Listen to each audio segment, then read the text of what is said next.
Midwest high school football team that's in the northeast part of Ohio called Madison High School, the Blue Streak. And it's a great story about a motivational technique and a high school coach that just retired in football. So it's going to be a great show. I want to go shout out to my peoples. Whenever my family's here, the ratings go through the roof. Lion's Den. Come on, St. Mark, you there? How about my VBC people? Of course, I know the AAU people are here. Pretty excited about all of that. Excited about MADISON212 story we're going to get a chance to tell you. You know what else I get to tell you? Today may be Earth Day to some of you, but to me and my quarantine partner for life, Christine, it's our 14th anniversary. That's right. 14th anniversary. Oh, look at the youngins then. Oh, yeah. Let's freeze on that one for a second. In honor of my Cleveland people, which the pro franchise nearest to Madison High School. How about number 14 for the Cavaliers, Bobby Phillips, two-time all-defensive team. Only 11 points a game, but he played the D. That's good. Who was wearing 14 for the Brown Dogs? Let's see. Come on. You guys know this. Otto Graham. That's right. Hall of Famer, three-time NFL champ, five-time Pro Bowler. Got to like that. Who's wearing 14 for the Indians? Larry Doby, the first African-American to break the color barrier in the American League. What did he do? 283 batting average, 250 home runs. And you can't talk about sports in the area without jumping over to Columbus and talking about the Buckeyes. So who's greatest number 14? I don't know. I might have to ask one of our guests, John Camp, later. But I settled on Bobby Hoying, who also went to high school locally, won a couple of state titles, high school football or maybe basketball, and then one in football. So John will fill us in on all of that. You got to love it. This is going to be a great show because we're doing Midwest football preview of MADISON212, a series that's going to drop in August. 14. Let's start the show. Let's start the show. Let's start the show. Oh, that was my cue. That was a cue. We'll get it down. It's only been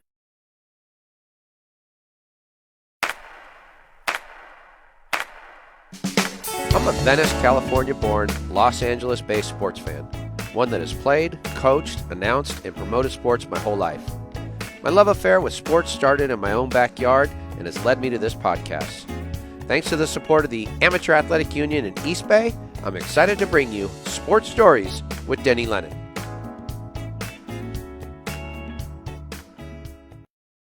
Hi, everybody. Christine here. I'm here to tell you where to find us on social media. So if you can remember these three phrases, you can find us anywhere. The first, Sports Stories Podcast. The second, Sports Stories with Denny Lennon. That's Denny like the restaurant, Lennon like the Beatle, or Sports Stories DL. We're on Instagram, we're on Twitter, we're on Apple, Spotify, iHeartRadio, YouTube, and of course here on Facebook. Like us, subscribe. If you had a podcast, we'd like you and we'd subscribe to you. Coming to you live from Los Angeles, it's the top-rated show in the Centinela Adobe corridor, operating in the shadow of LAX out of the 7428 studio, where Jimbo is at the controls and Buck takes a nap until he's got to take a crap. It's Facebook Live at 5. Coming up this week on Sports Stories with Denny Lennon. On Thursday, we dropped Jimmy Lennon Jr. Full Podcast Part 2 of a 4-part series. You can find that on YouTube or wherever you listen to your podcasts. Finally, joining Friday's show in advance of his appearance for his Facebook Live on Monday, we will have New York Times bestselling author Wesley King, who's the writer behind the Kobe Bryant created book series, the Wizenard series. Joining him will be Tim Leary, LA Dodgers 1988 World Champion pitcher. So we have an incredible lineup this week, and we hope you will join us for all of our Facebook Live F5s. Coming up next Wednesday, Sports Stories with Denny Lennon is pleased and honored to have been chosen to present the candidates and the winner of the 90th Annual AAU Sullivan Awards. Please join us Wednesday, April 29th at 5 p.m. Pacific Standard Time. Mark your calendars now. I hope you heard that last part. It is great honor for the team here that we get an opportunity to present the winners or the candidates and the winner of the 90th AAU James E. Sullivan Award. Crazy town. Really excited to do that and honored to do that. We're going to bring in the national chair of that next. But first, we're going to drop a little video so you get familiar with it.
Thank you.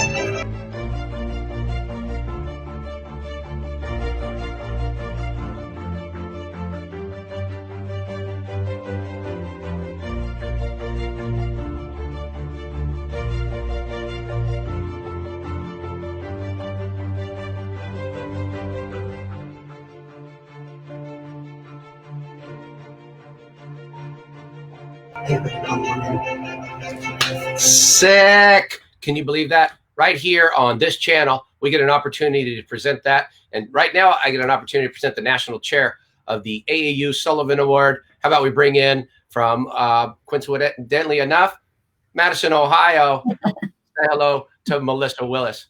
Hi, Lady Chair, I think. Hello. Madam Chairperson. Whatever you'd like to call me, Denny. Awesome. Well, thank you for being here. Oh, absolutely. It's an honor. It's a pleasure to be here. Watching that video just gave me the chills. Always. As you know, Dr. Roger Gowdy, who is the president and the CEO of the Amateur Athletic Union, this is, he has just brought back this AAU James E. Sullivan event, which has, honors the top amateur athlete in the United States. Last night, Dr. Roger Gowdy and I were supposed to be at the New York Athletic Club in New York City to present this award to our recipients, along with our 10 finalists that we were going to honor. And as everybody else is, it's a little postponed, and I don't think there's a lot of people in New York City who would be able to see it right now. So we are honored and excited. I mean, if you can't have New York City, we can go live to LA with Denny Lennon and the sports, and your podcast. Dr. Roger Gowdy had that great idea of, presenting this live next week with you on your show. And I thought it was a fabulous idea. So we are so honored to bring the show to LA. And thank you for all of your hard work to be able to honor these finalists and these the recipient. No doubt, all of us are dealing with this right now in different ways. And so, it's just as a sign of the times. This is what we're doing. And also, I know we both feel the same way. Every year we get that opportunity to take part in New York's culture, right? We just drop in there, all the nominees come in, and it's such a special time all the way around. And they're really wearing it right now, right? They're having a really tough time. And so those frontline workers, always a shout out to them. We recognize everybody's going through this. So we're going to do the best we can to present it, the best way possible. Well, absolutely. These honorees are amazing, as you know, and some of their, senior seasons were cut short. Some of them were training for the Olympics. Yeah. And it's nice to be able just to take this moment in time and to be able to, honor them in this way and be able to tell their story a little bit. So I think I'm very excited about it because we weren't quite sure what to do. And, when Dr. Roger Gowdy mentioned this idea, I just thought it was absolutely fabulous. So we're excited that you were able to take the ball and run with it so quickly. Oh, no problem. Does Dr. Gowdy call you Lady Chair or Madam Chairperson? Whatever Dr. Gowdy would like to call me. All right, I just want to make sure he stays on point. So we'll do the best we can, of course, to corral the information and make a great presentation. And we're really looking forward to that. And then I think after it's announced on the show next Wednesday, of course, 8 Eastern, 5 Pacific, after it's announced, I would imagine you and Dr. Gowdy are going to find a safe way to go and then present that coveted award to the winner. Oh, yes, we are. It's an amazing award. So we will find a way in the future to present that to the recipient. And, we've had amazing recipients the last couple of years with, Catherine Plummer last year, with Stanford Volleyball. We had Ezekiel Elliott 5 years ago for our 85th. Obviously from Ohio State. Right, exactly. Kyle Snyder, the wrestler. We had Lauren Carlini, Keenan Reynolds, Brianna Stewart from UConn. So we have had amazing athletes, and it's going to be really exciting to see who joins them as one of the winners. I mean, not to mention, all of those other photos that you showed. So, yeah, very exciting. It's either you're getting blown up on your text or dinner bell has been calling. I have no idea. Have like 6 dinners. It's going to be so exciting. I can't wait. It's so fun, and each year though, when we're in New York, you get to see these athletes and you kind of see them in a different way. But then, so you mentioned, I think Kyle Snyder, and one year I saw him working out down in the gym at the New York Athletic Club. He had like 5 plates of 45s on both sides, and he's just doing, dips. And I'm just like, who are these super people? Yeah, it's unreal. They're such great athletes, and it's so fun to see them. But this year, hey, we're gonna do the best we can to present them, and I think it'll be a lot of fun. Absolutely. So if anybody's watching this right now, please mark your calendars for next Wednesday night. Spread the word. It's going to be very exciting. Excellent. Well, thank you. I appreciate you dropping in, Melissa, and Lady Chair. Yes, Dr. Gowdy and I look forward to spending time with you next Wednesday night. It's going to be the best. It's going to be the best. Okay, thank you. Thank you. We talking about the best. What an experience. We had my wife and I, and my daughter Sienna, who's a professional photographer who does great work. Right, we got to go out to Madison, Ohio, and cover the final game of a legendary coach out there. So what we're going to do right now is drop a little video in that gives you some of the sounds and sights from that high school, Madison High School, Northeast Ohio. And then we're going to come back and start to dig in a little bit to what's going to be a great video podcast series. And I don't say great lightly.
Not only does it give you just that great feeling because you love football and you love high school sports, but it reminds you, what we're missing right now. We're missing that opportunity to go out and to, cheer on, whether it's with our children, just people that we know, our local high school, our local community. All of that is so important. It's so part of the culture that now these times where we have to sequester, it makes us remember and be thankful for the times we do have.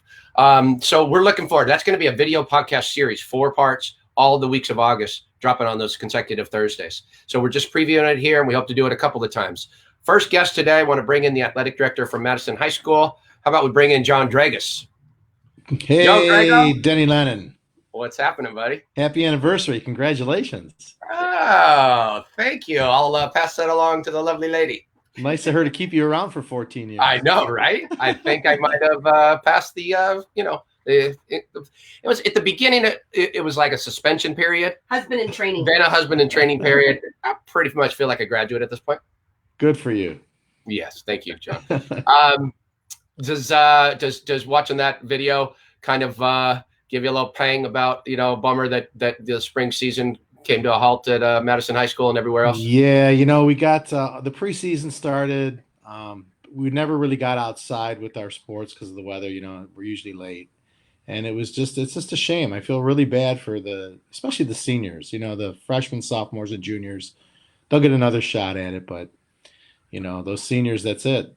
We walked out of school and now we can't go back. Schools are shut down. So Yeah, no doubt. We've been kind of trying to cover this a little bit on this Wednesday show, and we have Mike Boley out there, Los Angeles Loyola High School volleyball coach, and they were really hoping for the best to come up for their volleyball season, for a title. I know you had some strong teams coming this spring, so it's not only teams that are strong that are trying for a title. As you know, as an athletic director, it's providing a program that gives a lot of your students a place to belong.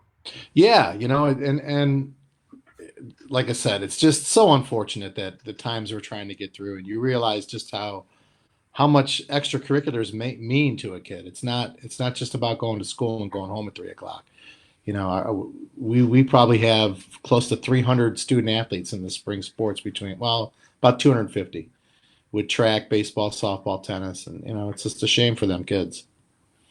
You when we switch gears back to the fall season, before we knew anything like this was coming, it was a special season because it was the last season for Coach Willis at Madison High School. Now, you've known Tim Willis since you're much younger. I moved to Lake County, where Tim lives, where he grew up, in 1976. So I bet you I probably met him by 1977. My sister and him were in the same class. So when I was a freshman in high school, he was a senior, but I met him when we were in elementary. I was in elementary school. Played just hanging out, playing football, doing what people do in the Midwest. I mean, it's a special place to grow up. Well, we played backyard football. There was the three 11th graders against the three 8th graders. I hung out with Mike and John Sullivan, who actually played at Ohio State, but we wouldn't let him be a wideout. He had to be the quarterback, so we couldn't tackle him. Of course, yeah. I know he brought it a little bit. I guess I'm going to guess. Tell me about this last football season. I know as it came down the stretch, we got wind of it that it was going to be Coach's last season or his last games, and then there was this beautiful thing that evolved, which was his 20-something years of coaching, and those young people that he touched their lives were going to come back and attend that final game. Well, Tim being Tim, he never wanted it to be about himself. That's him. So he didn't even tell me until the Saturday of the week of the last game. So he didn't want a lot of fanfare, and he didn't want it to be about him. He wanted it to be about the kids, which is just another example of the character and kind of person he is. So we threw something together as quick as we could, and quite a few players came back. I bet you there were close to 100 players that came back to our final game, and then we celebrated a little bit late into the evening, and there were quite a few of them that hung out late night. I was honored to be part of that. That was a lot of fun. If I would have been your football coach and it was my last game, I would have probably had you coordinated like a parade, and maybe a big news conference, a few other things. I probably would have asked my AD to do. Yeah. Well, that's him, It's all good. Unfortunately, he was supposed to coach in the All-Star game, the North-South game in Ohio, which is the top, 50 or 60 players in the state, and that game got canceled too. So we thought we were going to get one more game out of him. Every once in a while, I just like to keep you on your toes and just throw a question at you. You happen to know the band that sang the song "Avenging Annie"? Avenging Annie. No, yeah. You got me, Danny. You got me. Okay, just wanted to see if you knew. Who is it? I'm going to save that for the end. Oh, okay. I'll let our crowd just kind of throw that in there. Drago, that night was really special. There's and I think I found out later at a local watering hole that this book was in circulation. And I think you might have been one of the people that told me about this book. And I should get the author's name in there, Robert Booth, which really chronicles so much of the football and how important it is in this area. Can you speak to a little bit about that subject, just like how football ties a community together? Well, I'm sure if you went to Florida or Texas, California, you go to all around the country, people will tell you that they play really good football, or in basketball in Indiana, wrestling in Iowa. We feel like Northeast Ohio is good football, the state of Ohio, period. And I know Pennsylvania and that state up north that we won't even talk about. everybody seems to think that they're doing great things, and they probably are. So, I'd like to think we do things the right way. You always hear the college coaches come back and tell us, and our coaches, man, these kids are pretty polished. We don't have a lot of work to do with them, which is, kind of a feather in your cap that you're doing good stuff for kids. But at the end of the day, it's the perspective. It's not, you're not going to win state championships because we have 7 divisions in Ohio, so there's 7 teams at the end of the season. You Right. want to, the process is what's more important than, wins and losses. So. You were nice enough to help me coordinate all of those interviews and in our access to the footage and so forth. And so we set up in your office there at Madison High School. And me being a former athletic director, I recognized how the job works. It's not just high school it's not just varsity football. There's multiple teams at multiple levels, and you give your best because that's what you do to each of those teams to make it a great experience for them. And I just, I wanted to tip my Indians cap to you and say, very honorable the way you give your best effort across the board. Well, thank you. Coming from a guy who's worn the hat and sat in the chair, I do appreciate that. That means a lot. You want to take a shot at Tim before we let you go? Because now would be the time. This is a good venue. No, I'm not going to do It's that. all right. I'll tell you what, though. You can ask him what his favorite drink is when he was a kid, and hopefully he'll answer Kool-Aid. That's a funny story. Okay, this is good. See, this is one of actually. Why don't we bring him in? You hang around. Let's bring him in. Right. Where are you at, Coach? I'm here. Hi, There we Coach. go. What's up, boys? Yeah. What was your favorite drink as a kid? Kool-Aid. Bingo. That's it, man. Bingo. Yeah, that's a story for another show, and that Yes. show will be on after midnight. Yeah, understood. Or Friday night. Our Friday night show gets a little loose. Coach, I offered John a shot at you, and he wouldn't take it. So while you got you two on the screen, if you want to take your shots, now would be the time. Otherwise, you could tell me, what a great athletic director he is. Yeah, well, I could tell you that he's a great athletic director, and that, the best athletic directors are the ones that do what you need done. They get done whatever the coach is, not just football, like you said. He's got to deal with, 25 different sports, and he really stayed out of let me do what I had to do as far as the football program, and just gave me what I needed when I needed it, and let me do my thing. So that that's a big part of being an AD, and a good AD, I think, is you trust your coaches, you let them do what they got to do. Normally, if I brought on the varsity coach and the AD, I would expect fireworks, but the reason you guys got a well-oiled machine up that way is I think you guys actually get along. We've known each other a long time and had a lot of good times together. So it was actually a good thing that we've got to work together. There's something to be said for that too. That's what you see when I visit there. I've been to probably 4 games, and I'm pretty sure, Coach, I'm 4-0 when I visited and watched your team play. I don't think they've lost.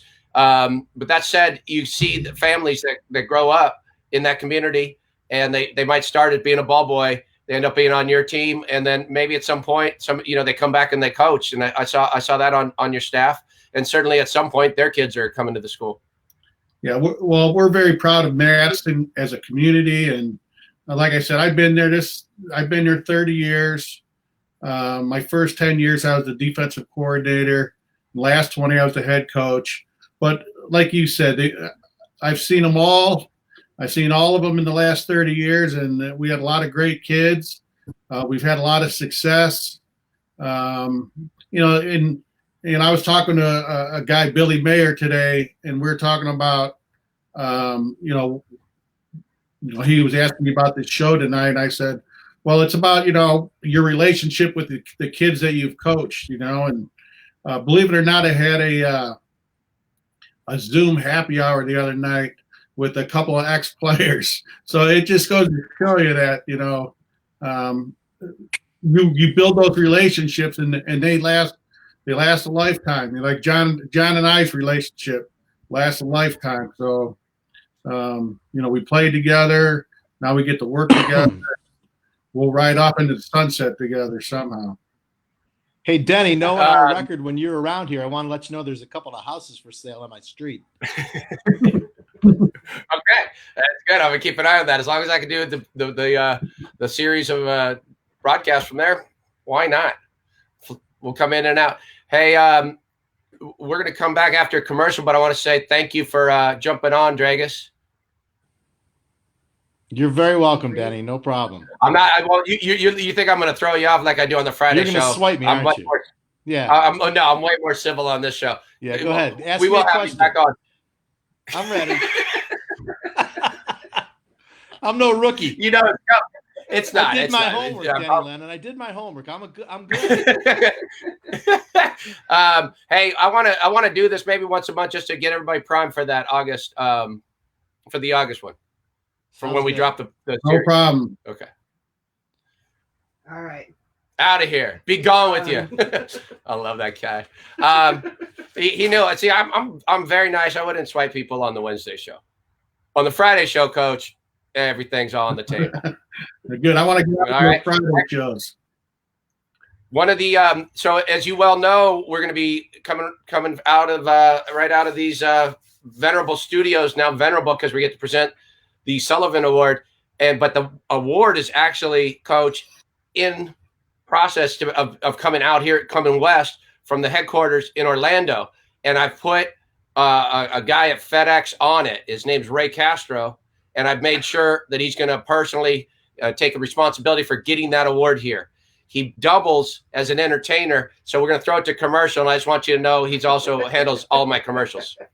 We're actually So going to let's do the commercial. Okay. We'll be right back with Coach Tim Willis, Blue Streak. I was thinking we were going to say something nice. It's my anniversary and my wife's anniversary, so that'll be both of our anniversaries. Vámonos a Casablanca, vámonos a Casablanca, la comida para la familia. Vámonos a Casablanca, vámonos a Casablanca.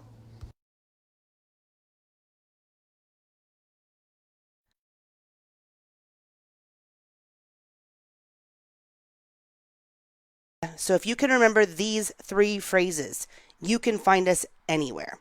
The first, Sports Stories Podcast. The second, Sports Stories with Denny Lennon. That's Denny like the restaurant, Lennon like the Beatle, or Sports Stories DL. We're on Instagram, we're on Twitter, we're on Apple, Spotify, iHeartRadio, YouTube, and of course here on Facebook. Like us, subscribe. If you had a podcast, we'd like you and we'd subscribe to you. We're talking about MADISON212. It's a series that's going to drop in 4 parts in August, right here, or right on the Denny Lennon, the Sports Stories with Denny Lennon network, and that'll be on our YouTube. I remember 2 things at best. I want to continue to just make sure people understand what I'm sourcing. Robert Booth, he put this together, tells a story of football in this area. We're fortunate enough to know the Willis and Dragus family, and we're able to get out that way and cover this story. So let's bring back in Coach Willis to tell the next part of the story. Coach, one of the motivational techniques, or the motivational technique you've used a few, but the one you really settled in, that really resonated, was the story of the 212. And so we're naming the series MADISON212 because how important that whole concept is to your community, not just to the football team. Maybe you can tell us a little bit about how you came upon that and how you implement it. Well, the way I came upon it was I went to a real estate conference with my wife a long time ago, and I went to a motivational speaker on this 212 series, and it really hit home to me on how we could use that for athletes. And it's all about the situation where at 211 degrees, the water is just steam, but at 212 degrees, that's when water boils. And the difference between 211 and 212 is 1 degree. And that 1 degree can move that locomotive or that train down the tracks, a steam engine train. So the difference between 1 degree of effort, and that's what we always talk about, if you just give 1 more degree of effort, you'll be able to push that train. And, we've done that throughout our whole community. Our elementary schools give out 212 awards, middle school. It's all over our high school. You'll see when we do the show, it's everywhere in our high school. And, our community is very proud of it, and they take pride in it. And I see you're wearing one of our shirts tonight, and very proud of that. I hear you talk, and I know there's a bunch of guys my age or younger that played football, and they just go, "Oh man, I want to play again." They see you, they see it, they remember their coach, they remember how beautiful it was to play high school football and to get out there with your boys. And so you might have said that, and it's awesome. Just you give me that right now. It's like, let's go, coach. I need to put on the pads, wrap up the speech, coach. I got to gear up. It's time to go. Yeah, this has been a kind of a weird spring for me because obviously I retired and I wasn't doing all the off-season work. Well, the new head coach, Mike Gilligan, he's not doing the off-season work either. So great time to get out, I guess. And I guess it's a bad time for him to get into it because everything's thrown for a little bit of a loop here. But those guys, I give a shout out to my old guys, Coach Martin, Coach Gilligan, who's now the head coach, and then the other guy who's been with me a long time, Coach Manillo. Those 3 guys have really bought into what we're doing and how we do it. And it's all about making relationships with kids and getting them to give you that extra degree of effort. Did you how many of those coaches that you mentioned played for you? 1, Coach Martin played. And I know, yeah. My first years there, he was an offensive tackle for us, but he's been coaching with me for 20 years now. So, yeah. So how many of your ex-players have come back around and either coach with you or become teachers at the school or something along these lines? A few, I think. Probably I would say 10. So, and they're in the middle school, the high school. Actually, one of my ex-players is our assistant principal at the high school now. So, hopefully he'll be the principal someday and take over, and because he's a great person, Jack Whaley. So we'll see.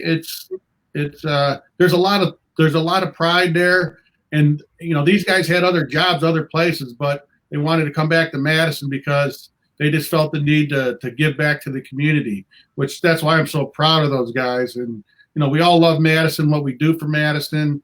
It's a great little town, and for me, it was a great place to work. Yeah, it's gonna. We feel like we're gonna do our best to present that in our series. One of the things, this kind of frees you up though, now that you're moving towards your golden years, to maybe go to some BC football games, maybe go see your beloved Fighting Irish play. Do some things during the actual football season that you wouldn't have been able to do because, as people know, high school football, that's a 7-day-a-week job. It's funny you said that, Denny. Today, actually, my wife and I bought 2 season tickets to the Cleveland Browns in the dog pound. So I've never been able to go to the Browns game because we always had meetings on Sundays. So right. We bought 2 season tickets today in the dog pound. So we're going to be ready to go. And I just hope football takes place in the fall because I'm excited. I get to see Madison on Friday. I'll get to either see Notre Dame or Ohio State on Saturday and then the Brownies on Sundays. It's going to be a great fun time. I might even go to California and watch USC. Who knows? Yeah, who knows? Who knows? We play a little high school football out here too. Right. You talk about you'll be able to get to some Browns games and that, and I know you had something scheduled, which hopefully it's not in jeopardy. But that's what's it? The Fighting Irish and Navy playing over in Ireland, I think. Yeah, we're scheduled to go to the Notre Dame Navy game, and I got my fingers crossed that's still going to go on. Again, my wife, she bought me those tickets and set up the whole package, making sure that I would retire, because there's several other years where I changed my mind and didn't do it. So this sort of forced me to actually do it this time. A lot of money invested in that, so I just hope they have the game now and we're able to go. A couple of things I didn't mention. I failed to follow up on with the 212. The school of Madison is off exit 212 from the interstate, and I think there's some other 212 that fall in. Could you fill us in on that? It's cool, the coincidences. Well, it is funny that the exit to get off on Route 90 is exit 212. My last game was my 212th game. It just things of that nature. It's and again, like I said, it's community wide now. People are using it for awards. There's several 212 awards that are given out in our school system now. So I'm proud of it that I brought it to Madison, but I'm more proud that the people of Madison have taken into it and are using it as motivation to make themselves better. Well, somebody came up in that system. Somebody also came up in the community, and this is why I love this this whole story so much. Happens to be the athletic director's kid, who you knew when he was a little baby, and watched him grow into quite an athlete, and then lead your football team from the quarterback spot. So we're going to bring him in, Coach. Let's get the quarterback in here, Alex Dragus. What's up? What's up, Alex? How are you guys? Good. You're good. Thanks for having me. Say hi to Coach. What's up, Coach Willis? How you doing, Alex? I'm good. Hopefully you're behaving yourself. I am. I wouldn't mind staying quiet if you want to grill him on something, Coach. I mean, the rest of us will just eavesdrop on the coach, making sure his QB's staying on the straight and narrow. No, the sad part is I was going to give to Coach Alex one more game. Alex was chosen to play in the Ohio All-Star game, which is the best of the best in Ohio, and Alex is well deserved to be selected on that team. And I was going to be able to coach him one more time, and then obviously that game was canceled. So I don't get to do that. It sort of bums me out that I don't get to do that, because I would have got to spend 4 or 5 more days with him, just hanging out with him. It's a great. Well, I'll tell you what. That is too bad. Yeah, it's a bummer that didn't happen. But right now we could show a couple of highlights, and then we can come back and break it down. So a little bit of reminiscing. So here, let's see if Jimbo's at the controls. Turbo, you know that. So she's gonna throw in some video right now.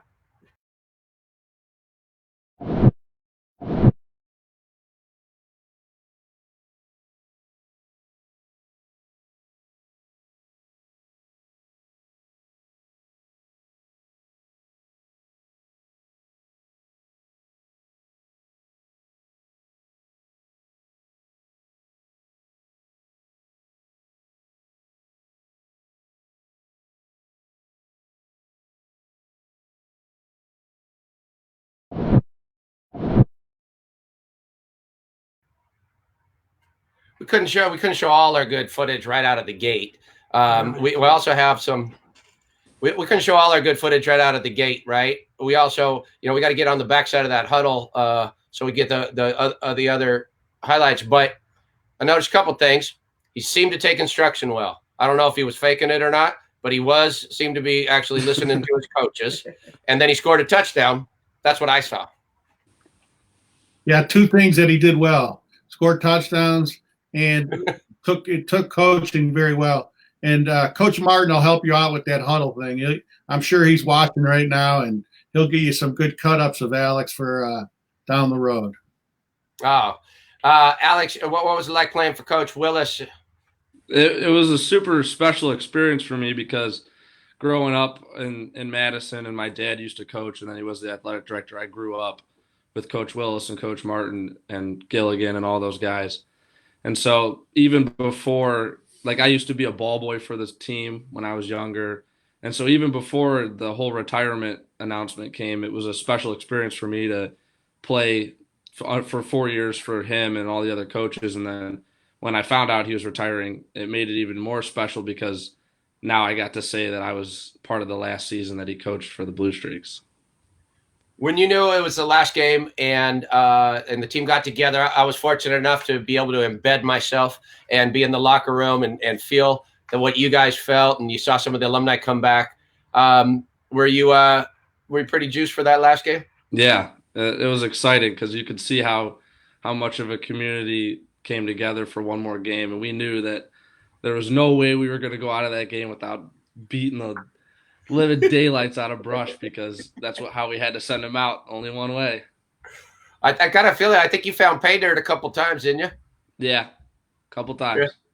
Yeah, you did a couple times. One of the cool things that you'll see that we have is whenever you score a touchdown, you got a whistle that came from the train that came through town, which was a Blue Streak train, where I imagine you took the name, and that whistle goes off. So, once that happens, one time you score and the whistle goes off, don't you start to get the fever? Like, I got to hear that whistle again. Yeah, it's addicting, getting into the end zone and hearing them hit the train horn.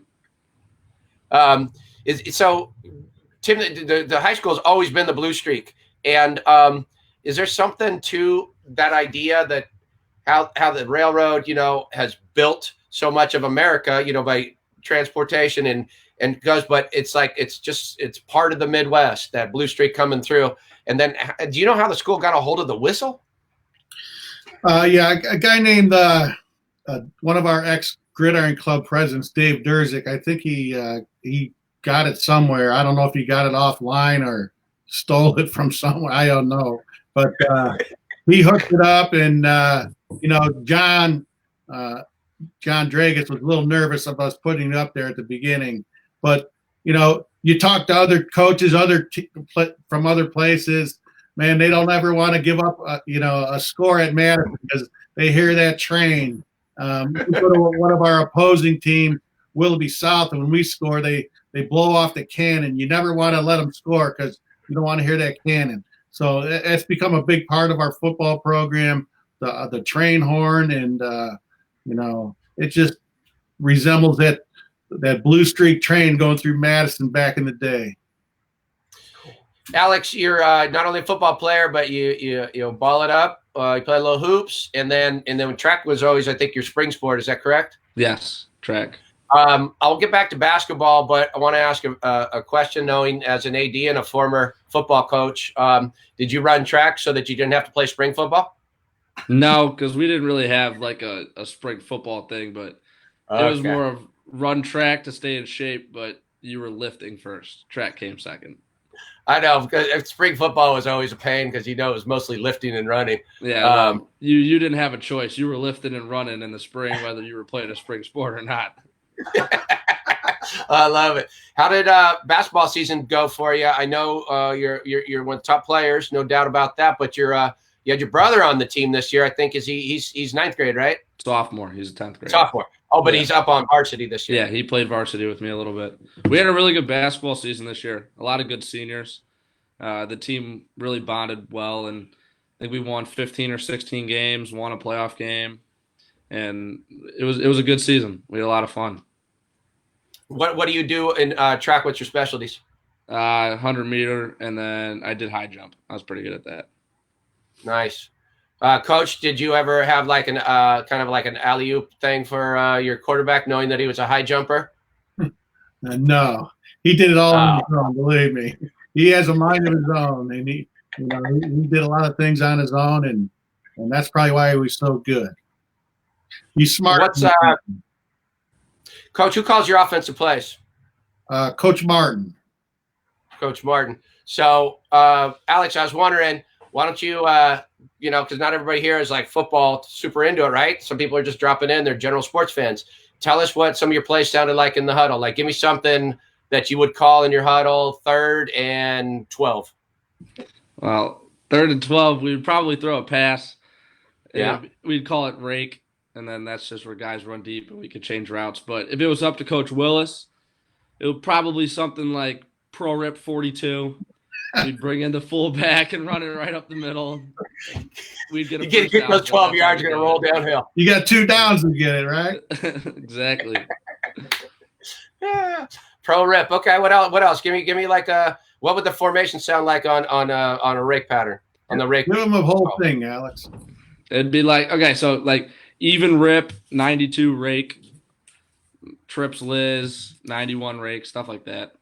Okay. You know, my when I was coaching football, I constantly had, moms coming up and saying, he can't remember a thing except for some reason he seems to remember every one of your complicated football plays, coach. And I say, yeah, his brain, it works. It just depends whether or not there's something, with some force coming behind it. You know what I'm saying, Coach Willis, right? You got to make sure your boys remember stuff. Yeah, we had a few guys that had trouble doing that, but Alex usually lined them up and got them going in the right direction. Yeah. Coach Willis ever run some I call them conditioning drills. You might call them, other kind of drills. You ever have to do a little running? Yeah. Team? Every week we had our running schedule after practice, and Coach Willis really pounded it into us, but it's what you have to do to get in shape and win games. Yeah, it pays off because, that's something I always notice when I go to any kind of athletic event is which team is in better condition. You guys were always in top shape. Yeah, we did a lot of running. No doubt about it. No doubt about it. Hey, I appreciate you coming on, Alex. It was a pleasure. Willis gets to sit around. I didn't throw your dad off. He wanted me to throw him off, and I would never do that to a young person like yourself. First, tell us a little bit about what's next for you in your life. I'm going to the University of Cincinnati in the fall, study business.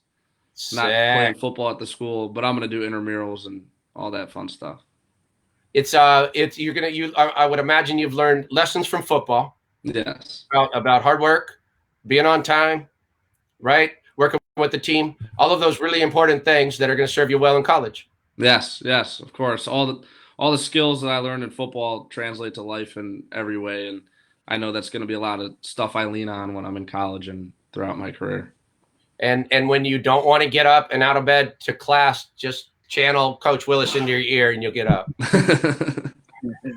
It's a good way to get up first class. Thanks, buddy. Appreciate you being on. All right, we gave your quarterback the boot. He's a good kid. He's a good boy. Yeah, he's a great kid. He is. Hey, I know somebody else you've known for a long time, Coach. I'm going to put you through this. So we got John coming up, don't we? Do we want to promote what we're happening? Oh, yeah. My producer, director, quarantine partner for life is keeping me on track here, Coach. So we're going to preview what's coming up this week. Okay.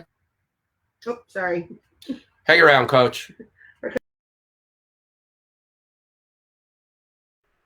Coming up this week on Sports Stories with Denny Lennon. On Thursday, we dropped Jimmy Lennon Jr. Full Podcast, Part 2 of a 4-part series. You can find that on YouTube or wherever you listen to your podcasts. Finally, joining Friday's show in advance of his appearance for his Facebook Live on Monday, we will have New York Times bestselling author Wesley King, who's the writer behind the Kobe Bryant-created book series, the Wizenard series. Joining him will be Tim Leary, LA Dodgers 1988 World Champion pitcher. So we have an incredible lineup this week, and we hope you will join us for all of our Facebook Live F5s. Coming up next Wednesday, Sports Stories with Denny Lennon is pleased and honored to have been chosen to present the candidates and the winner of the 90th Annual AAU Sullivan Awards. Please join us Wednesday, April 29th at 5 p.m. Pacific Standard Time. Mark your calendars now. We're telling the story of a unique motivational technique used by our main guest today, Coach Willis of Madison High School, the Blue Streak football team. We're also trying to tell a little bit of a preview of a series that's going to come up in August, a video podcast series where we're embedded with the Blue Streak. And one of the sources I just put up, that's Robert Booth's book, is Gridiron Memories. Another source where I'm going to dig into a little bit. We're going to bring him on the show. It's John Camp from the News Herald. Hey, John. Hey, how you doing tonight? Hey, John. Tim, how you doing, my friend?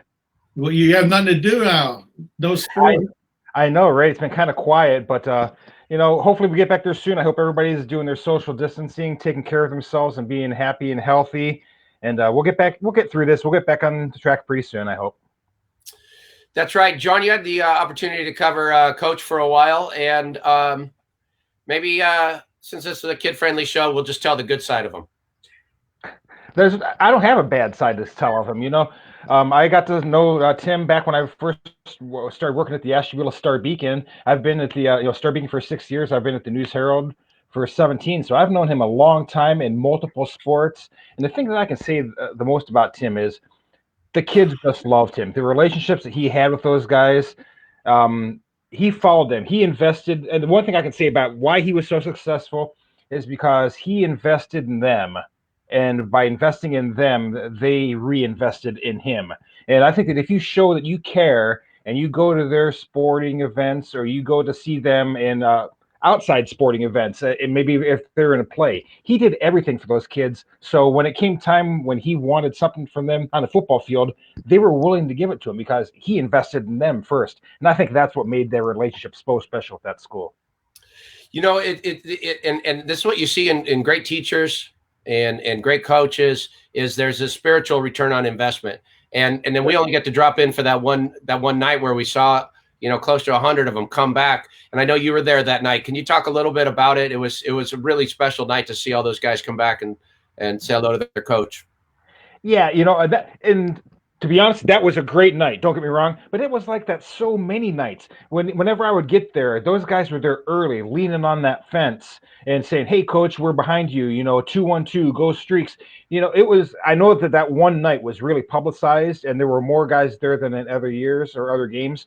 But that was like every night that those guys came back. I mean, I would see them come straight from work. I would see, Nick Law, who's now a firefighter, coming right from work in his rescue outfit, leaning on the fence, watching. I mean, these guys, that's what they did. And I think sports really galvanized the community.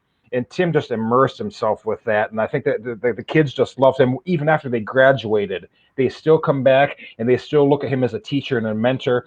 And I don't know this for a fact because I've never asked Tim this, but I guarantee you that some of these guys that he coached over the years might have a family problem or a life problem right now, and they still come back and say, "Hey, coach, what do I do?" Because he always guided them through those tough things when they were in school, so he's always going to be that mentor to them.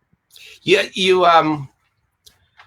put it beautifully, John. You really did. And I think that's something that just resonates when you're there. You can just feel that love that goes, and it's certainly towards Coach Willis, but it's the staff and it's the way that football team is run. And then of course, it's how the program is run throughout the school. We were there, at the school for the whole day that one time. And so we got to see the students switching in between classes and all that. And there's just a great spirit on that campus. But beyond that, just to have the band walk through the hallways and pump everybody up at like 10 or 10:30 in the morning. I'd never seen that kind of pep rally before. That school, it's electric. When you're there on a Friday night for football, even on a Thursday night, I've been there for volleyball before, and that buzz has already started for the Friday night, and it's just exciting. It's a fun place. It's kind of like a throwback stadium because they still have the grass field, and it's just got that really nice hometown feel to it, where you see the sun set in the west. You got that cool, crisp Friday night. That's what Americana is all about right there, and I wish I could bottle that feeling I get on Friday nights because it's amazing. It really is. John, you're a partial. I mean, you're a fair observer here. Sure. I really like the sausage sandwiches at the ball game, and I want to know, do they stand up against the other high schools? You know what? I don't know if I've ever had a sausage sandwich in Madison. Usually, my thing, and this is going to sound so hokey, I always get a Mountain Dew and a sour apple blow pop. That's pretty much what my go-to is when I go to games. Because, because if I get the greasy stuff in my hands, I'm a mess then. That explains. I've read a few of your articles. Now I'm starting to get a better picture. It's all powered by the sugar high. Coach Willis, what's your go-to before the game? Well, right after school, we always have a couple places, the 528, which very well, and Joey's donates a meal for our kids. So I usually eat a little bit of that. But after that, I really lay low. Sometimes I'll sneak through the concession stand and grab a water. But that's I'm not into snacking before the game because I'm just too nervous. Well, I'm going to do what I can to lobby for John to actually get a decent meal when he comes to watch the Blue Streak. So maybe you could give the current coach let him know for next year. Well, have you ever? You've never seen me. I mean, do I look like I've missed a meal? Wherever I go, they feed me. That's a problem with being a sports writer is hospitality rooms. But I'm not complaining. It's a new sport in this quarantine era. Is planning and eating meals. Hey, John, what are some of the better teams that you've seen that Coach Willis has coached? I think I was there. I'm going to look up on my wall because I stapled it up. I was there and watched the 2013 Blue Streak team, which I think won 2 playoff games. Won 2 playoff games. The thing that I remember, and I think this is the right year, tell me, Tim, if I got this right. Yeah, I believe you lost by 2 touchdowns to South that year, and you came back and you beat them by 3 touchdowns in the playoffs. Is that year? Correct. Now, that was one of the most impressive things. And if I'm not mistaken, he cried after that game. I mean, I remember him just having tears in his eyes of that performance. That 3-year run, 13, 14, and 15, were just tremendous runs, deep playoff runs. Just a lot of fun games to see them. And Tim was always gracious in those big games. I would ask him if I could go to the locker room to listen to his pregame speech.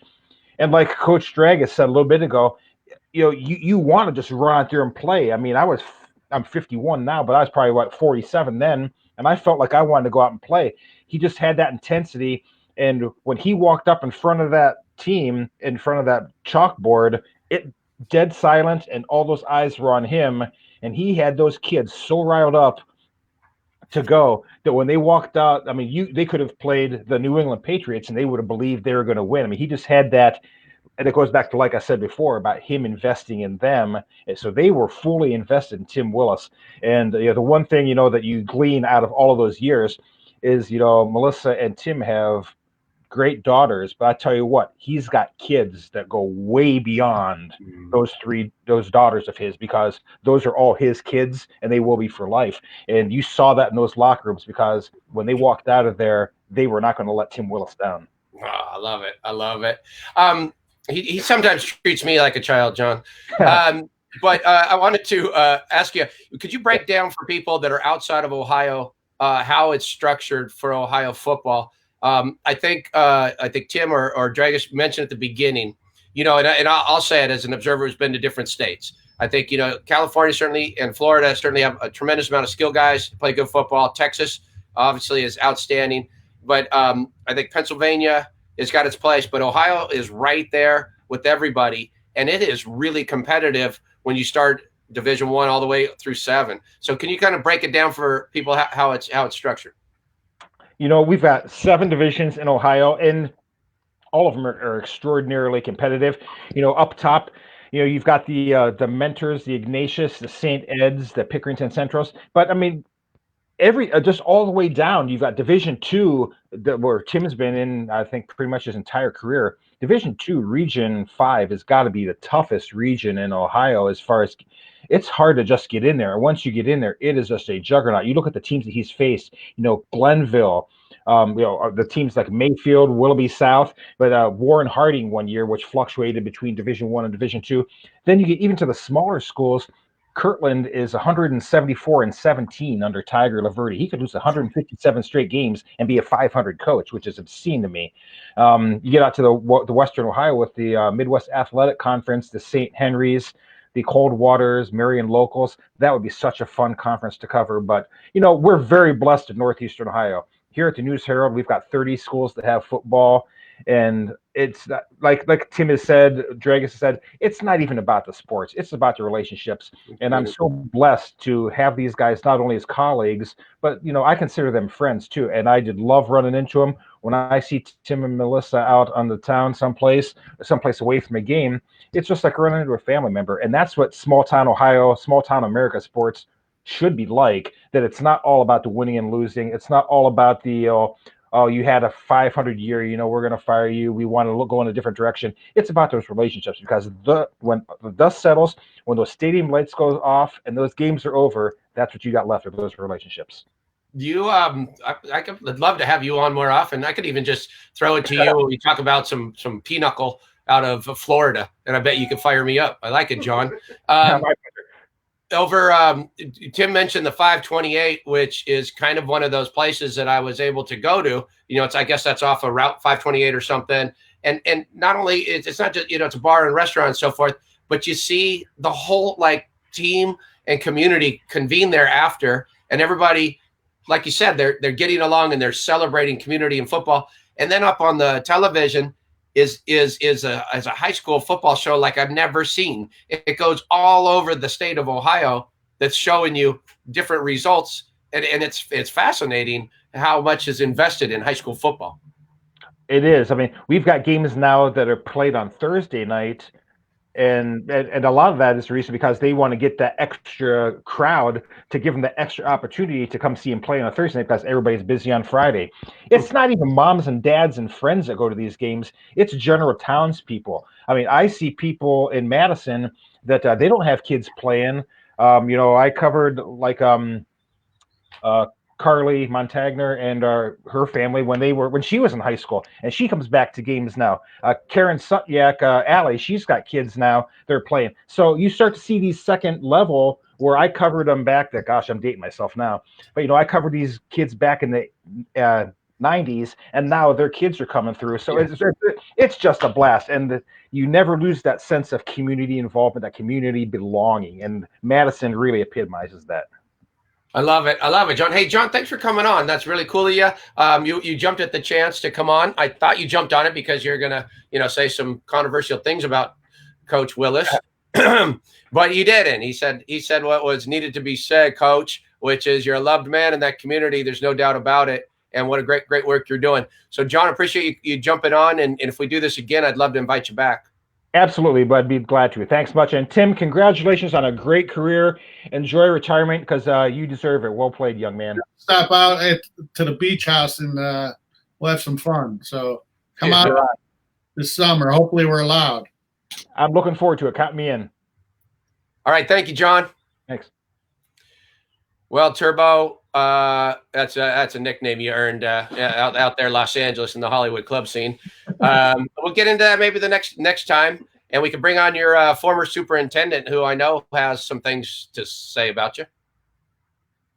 All right, hey, it is what it is, I love the nickname. It's part of me now, and Dr. Gowdy. Just like my wife said, he can call me whatever. He's called me whatever before. So, yeah. All right. Well, hey, man, I thought we got off to a good start here. We're letting everybody get a little bit of a feel for who some of the principal people are that'll come into this series. And like I said, I'd like to maybe do it again in a month or so if you're not so retired that you won't even get over to the video screen. No, I'll do anything for you, Denny. We'll get this thing going and hopefully we get a lot of people watching. Right on. You're the best, Coach. All right. Thank you. Talk to you soon.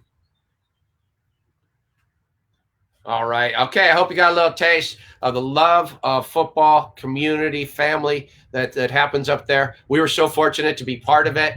Felt so good about it. We shot as much as we could, and we're hopefully going to share that story with you. I again want to make sure that I'm going to reference Robert Booth's book, Gridiron Memories. I'm pretty sure it's only available in paperback, but if you can find it, I'd highly suggest you read it. It's a lot of fun because it really brings back maybe what's a really detailed look at a specific part of the country, but it's not unlike other parts of the country where Americana is still there and you see it on Friday night football games. So I think that sizzle reel that Bob McCall, editor for Sports Stories with Denny Lennon, put together is a lot of fun, kind of get you pumped up. We're probably going to leave you with that. And then we never leave you. We try not to leave you without a little bit of Box Cobbler Entertainment and Ray Castro, which may be a anniversary tribute. Who knows? And we don't really know. We never know what's coming from Ray. Okay, we got those coming your way. And then should we also play the AAU Wednesday promo one more time? We could.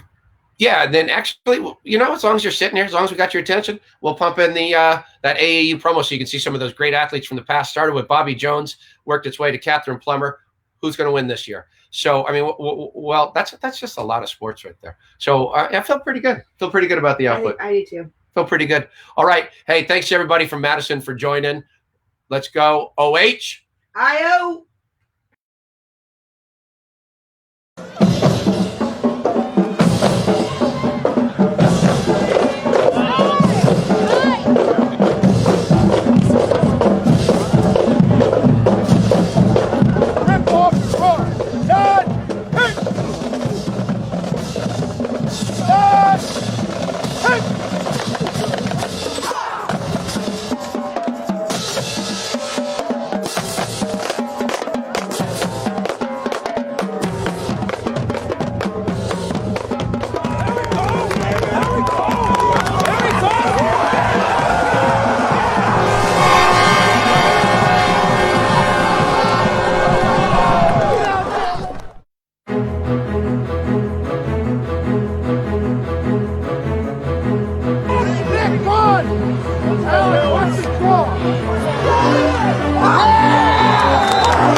Sports Stories with Denny Lennon is supported by the AAU. Find a local event and join at aausports.org. And remember, you can catch your favorite amateur sports live stream, replays, and highlights at ballertv.com. Sports Stories, along with East Bay, supports the Heroes Movement, a nonprofit that bridges the gap from mental or physical therapy to getting strong again through strength and conditioning workouts. This free service is available for any veteran of the United States Armed Forces. Visit heroesmovementusa.org for more information. Sports Stories, along with thousands of people across the country, also supports the My Stuff Bags Foundation, a nonprofit that provides traumatized children with new belongings and new hope. Learn more at mystuffbags.org. Sports Stories with Denny Lennon is a production of Sports Stories, Inc.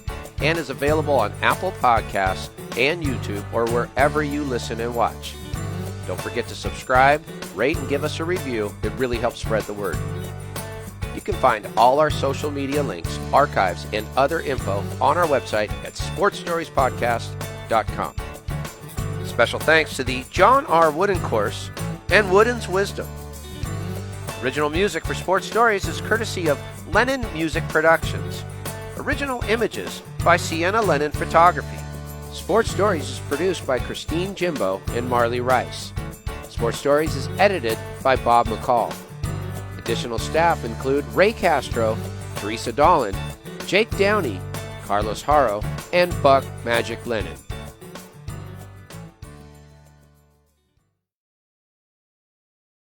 Another turning point, a fork stuck in the road. Happy anniversary to you and your toad. Took data memories, a dead skin on trial. For what it's worth 14 years of denial. It's something unpredictable, but happy anniversary to you. I hope you have the time of your life.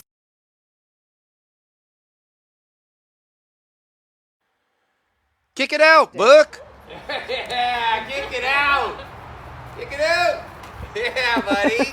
Way to kick it out! Good job!